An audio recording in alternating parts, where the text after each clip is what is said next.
están? Bienvenidos a una nueva edición de Informe Diario. Mi nombre es Carla Chocano. A continuación revisemos los titulares del programa de hoy.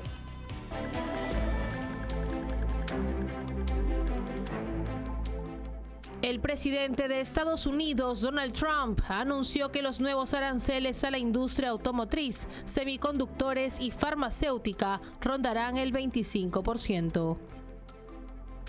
El líder opositor venezolano Edmundo González Urrutia recibió en Ginebra el premio al coraje en la Cumbre de los Derechos Humanos y Democracia en reconocimiento a su lucha contra la dictadura de Nicolás Maduro. China continúa expandiendo su influencia en América Latina, reforzando lazos con gobiernos de izquierda como Bolivia mediante inversiones estratégicas y cooperación económica. Alemania tendrá elecciones el domingo 23 en un contexto de crisis económica, con 2 años consecutivos de recesión y una industria debilitada, particularmente en el sector automotriz. Vamos ahora con el desarrollo de la información. Un tribunal federal rechazó la solicitud de 14 fiscales generales demócratas para bloquear el acceso del Departamento de Eficiencia Gubernamental y Datos Federales, además de su autoridad para despedir empleados públicos. La jueza Tanya Chutkan determinó que no se demostró un daño irreparable. La demanda alegaba una delegación ilegal de poder, pero carecía de evidencia concreta.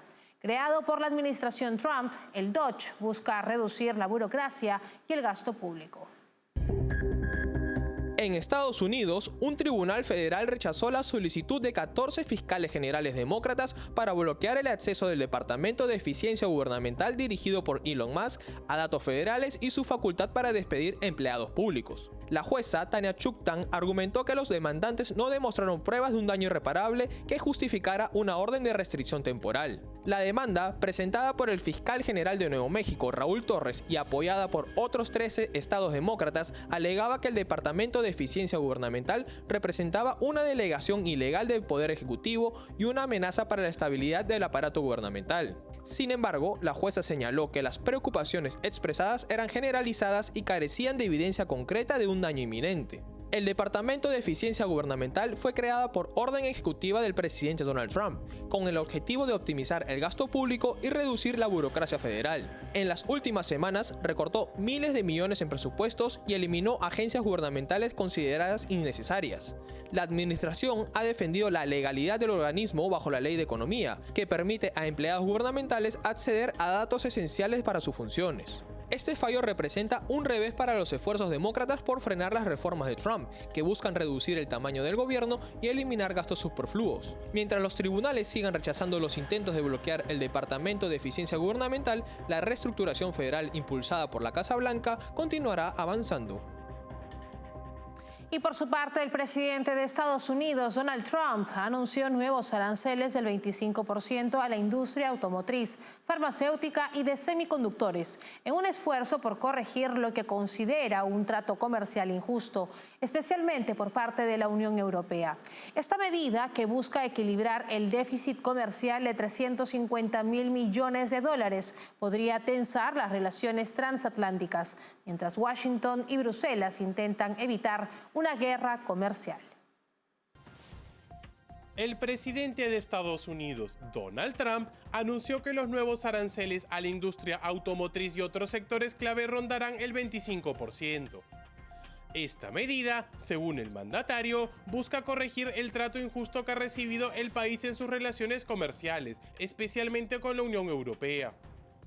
Trump adelantó que las tarifas para los semiconductores y la industria farmacéutica también serán del 25% o más, y que estos gravámenes podrían incrementarse a lo largo del año. La Unión Europea ha sido muy injusta con nosotros, tenemos un déficit de $350.000 millones. No se llevan nuestros coches, no se llevan nuestros productos agrícolas, no se llevan casi nada, enfatizó el líder republicano desde un acto en su residencia en Mar-a-Lago, Florida. El anuncio de Trump llega en un momento clave para las relaciones comerciales entre Estados Unidos y Europa, ya que el comisario europeo de comercio, Maroš Šefčovič, se reunirá este miércoles en Washington con los principales funcionarios del gobierno estadounidense para tratar de evitar una escalada de tensiones. La decisión de la administración Trump responde, según el propio mandatario, a la necesidad de establecer aranceles recíprocos que contrarresten el impacto del IVA europeo y los impuestos sobre el acero y el aluminio. Este movimiento refuerza la posición de Trump como defensor de la industria nacional y de su estrategia de Estados Unidos primero. La aplicación de estos aranceles podría generar una reacción por parte de la Unión Europea, que en ocasiones anteriores ha tomado medidas de represalia. No obstante, Trump se mostró confiado en que su política comercial traerá beneficios para la economía estadounidense, consolidando su imagen como líder que enfrenta los desafíos del comercio global con determinación y firmeza. Y por otro lado, el presidente electo de Venezuela, Edmundo González Urrutia, y la líder opositora María Corina Machado denunciaron el colapso de la planta eléctrica en la Embajada de Argentina en Caracas, lo que ha agravado la crisis humanitaria que viven los 5 opositores asilados en la sede diplomática. González Urrutia señaló que la dictadura de Nicolás Maduro ha hecho todo lo posible para que la planta colapsara, dejando a los asilados sin electricidad, sin agua y con el riesgo de perder los pocos alimentos almacenados. Por su parte, Machado calificó la situación como una tortura pura y dura. Denunció que se están violando todos los acuerdos internacionales. La líder opositora instó a la comunidad internacional a tomar medidas urgentes ante el hostigamiento sistemático que sufren quienes se refugian en la embajada argentina. Por su parte, la Plataforma Unitaria Democrática, principal coalición opositora, advirtió que el colapso de la planta eléctrica es una estrategia deliberada del régimen para forzar a los asilados a salir, exponiéndolos a represalias. Desde marzo del 2024, los 5 asilados han denunciado un asedio policial que se intensificó en noviembre, pese a que Brasil asumió la protección de la embajada argentina en agosto. La dictadura de Maduro revocó unilateralmente esta autorización en septiembre, desafiando las normas diplomáticas internacionales. Este episodio evidencia una vez más la violación sistemática de derechos humanos por parte del régimen de Maduro, que sigue socavando la democracia y desafiando las normas internacionales con total impunidad. Asimismo, el presidente electo de Venezuela, Edmundo González Urrutia, recibió la condecoración en la Cumbre de los Derechos Humanos y la Democracia en Ginebra, en donde hizo un llamado a la comunidad internacional para no dejar de presionar al régimen chavista y a Nicolás Maduro por sus constantes violaciones a los derechos humanos. El líder opositor venezolano, Edmundo González Urrutia, recibió en Ginebra el Premio al Coraje en la Cumbre de Derechos Humanos y Democracia, en reconocimiento a su lucha contra la dictadura de Nicolás Maduro. Durante su discurso, González Urrutia hizo un llamado a la comunidad internacional para que no cese la presión sobre el régimen chavista, debido a sus constantes violaciones a los derechos humanos. La lucha del pueblo venezolano no es solo una lucha por su voluntad, sino por mantener la estabilidad democrática en todo el continente, afirmó. En su intervención, destacó que este premio, también concedido a María Corina Machado, es un homenaje a la resistencia de un pueblo que se niega a rendirse. En el contexto de las elecciones fraudulentas del 28 de julio del 2024, González Urrutia aseguró que tras 25 años de amenazas, los venezolanos votaron, elevaron sus voces y continúan luchando. Agregó que el coste de esta lucha ha sido alto, denunciando que más de 2.000 personas han sido detenidas arbitrariamente desde los comicios, incluyendo figuras como Enrique Márquez, Rocío San Miguel y Javier Tarazona. Por su parte, María Corina Machado envió un mensaje en video donde ratificó el compromiso de la oposición en seguir luchando hasta el restablecimiento de la justicia en Venezuela. Ya hemos alcanzado tanto que el régimen esté aislado nacional e internacionalmente y esté dividido, señaló. Machado aseguró que la determinación del pueblo venezolano sigue firme y que no están solos en esta batalla. Venezuela será libre, concluyó la líder opositora, destacando la importancia del respaldo internacional en la lucha por la democracia en el país. El presidente electo de Venezuela, Edmundo González Urrutia, destacó que el premio al coraje recibido en la Cumbre de Derechos Humanos y Democracia en Ginebra, Suiza, es un galardón para los cientos de venezolanos que están trabajando por la restitución de los valores democráticos en el país sudamericano. Es un premio que no tanto es para mi persona, sino para los cientos y miles de venezolanos que están trabajando muy fuerte en Venezuela por la restitución de los valores democráticos en el país. Un mensaje muy fuerte que estamos enviando para todos los países en donde se violan los derechos humanos y es un mensaje muy firme y muy claro a la comunidad internacional del nivel de compromiso que tenemos con esta materia. Cada vez que tengamos una oportunidad lo haremos ejercer, siempre y cuando, por supuesto, se haga dentro de las condiciones de unas elecciones democráticas, verdaderas, genuinamente transparentes. Con mucha fuerza, si yo les dijera a ustedes el número de kilómetros que hemos invertido en estos últimos días, se asombrarían. Y eso es lo que nos da ese ánimo para seguir en esta lucha y continuar convenciendo en el exterior de lo cuanto ocurre en Venezuela. Con esta información cumplimos con la primera pausa del programa. Volvemos con más en Informe Diario. Café Sombra de Pino. Un café diferente que crece a la sombra de pinos en Villarrica. Ya lo saben, Café Sombra de Pino. Un café premium al alcance de todos.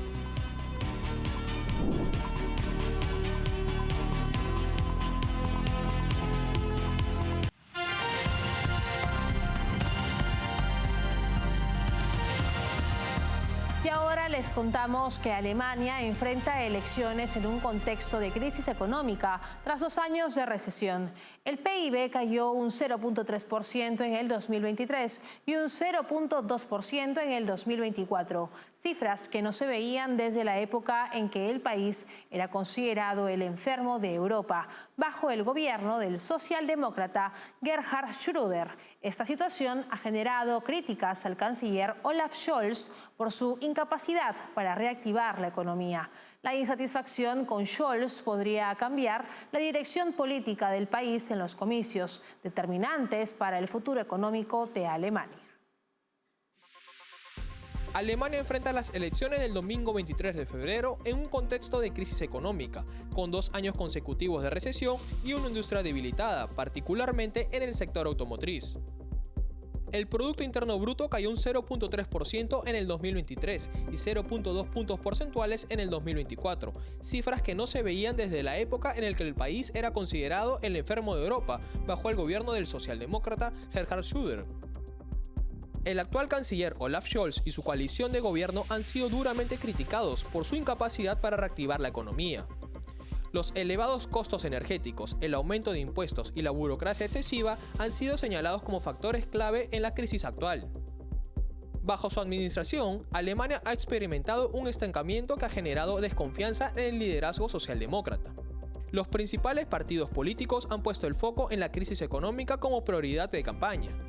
La Unión Cristiano-Demócrata, favorita en todas las encuestas, propone una política de reducción del gasto público para estimular el crecimiento y eliminar trabas burocráticas que afectan a la industria. Alternativa para Alemania, por su parte, ha presentado propuestas como salir del euro y revertir las políticas de supuesta protección climática. Mientras tanto, los verdes, aliados de Scholz en el gobierno, han defendido un enfoque intervencionista con más impuestos y gasto social, lo que ha sido criticado como un obstáculo para la recuperación. El ministro de Economía, Robert Habeck, ha sido señalado como responsable directo de los 2 años de recesión. Las elecciones del domingo serán decisivas para el futuro de Alemania. La creciente insatisfacción con el liderazgo de Scholz podría marcar el fin de su coalición y abrir paso a una nueva dirección política que impulse la recuperación económica del país. Y en otras noticias, Israel confirmó que esta semana comenzarán las negociaciones con el grupo terrorista Hamas para la segunda fase del alto al fuego en Gaza, anunciado el 19 de enero. El proceso, inicialmente previsto para el 4 de febrero, se retrasó debido a desacuerdos internos entre los involucrados. El ministro de Asuntos Exteriores israelí, Gideon Saar, aseguró en una rueda de prensa en Jerusalén que las conversaciones iniciarán en los próximos días. Las negociaciones estarán nuevamente mediadas por Qatar, Estados Unidos y Egipto. Mahed Al-Ansari, portavoz del Ministerio de Exteriores de Qatar, destacó el compromiso de estos países en facilitar los diálogos, aunque subrayó que primero deben cumplirse todos los puntos de la primera fase del acuerdo. Uno de los temas más complejos de esta segunda fase será la gobernanza de la Franja de Gaza en el periodo posguerra, así como el plan de reconstrucción propuesto por Donald Trump.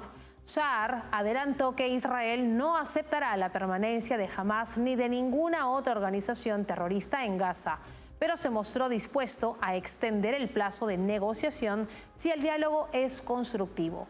En paralelo a estas conversaciones, Hamas anunció que liberará a más rehenes esta semana. Se espera que el jueves el grupo terrorista entregue los cuerpos de 4 personas y que el sábado sean liberados 6 civiles israelíes. De completarse estos intercambios, quedaría pendiente la liberación de 4 rehenes de los 33 estipulados en la primera fase del acuerdo. El presidente de Turquía, Recep Tayyip Erdogan, ofreció a su país como el anfitrión ideal para una posible reunión entre Rusia, Ucrania y Estados Unidos en el marco de los esfuerzos diplomáticos para alcanzar una solución a la invasión rusa en Ucrania. La propuesta fue presentada tras un encuentro en Ankara con su homólogo ucraniano Volodymyr Zelensky. Erdogan reiteró que cualquier acuerdo debe respetar la soberanía y la integridad territorial de Ucrania, dejando claro que Ankara no apoyará la cesión de territorios a Rusia como parte de un pacto de paz. La integridad territorial de Ucrania es indispensable para nosotros, afirmó el mandatario turco, subrayando su disposición a respaldar cualquier negociación que conduzca a una paz duradera. Desde el inicio de la guerra, Turquía ha desempeñado un papel clave en la mediación entre Moscú y Kiev, facilitando acuerdos como el que permitió la exportación segura de grano desde puertos ucranianos. Erdogan insistió en la urgencia de poner fin al conflicto, señalando el alto costo en vidas humanas y destrucción. El ofrecimiento de Turquía se produce tras la reunión de las delegaciones de Estados Unidos y Rusia en Arabia Saudita, donde discutieron sobre su relación bilateral y el posible inicio de negociaciones formales para un acuerdo de paz en Ucrania. Nos separamos por unos instantes, regresamos enseguida con lo último. Café Sombra de Pino. Un café diferente que crece a la sombra de pinos en Villarrica. Ya lo saben, Café Sombra de Pino. Un café premium al alcance de todos.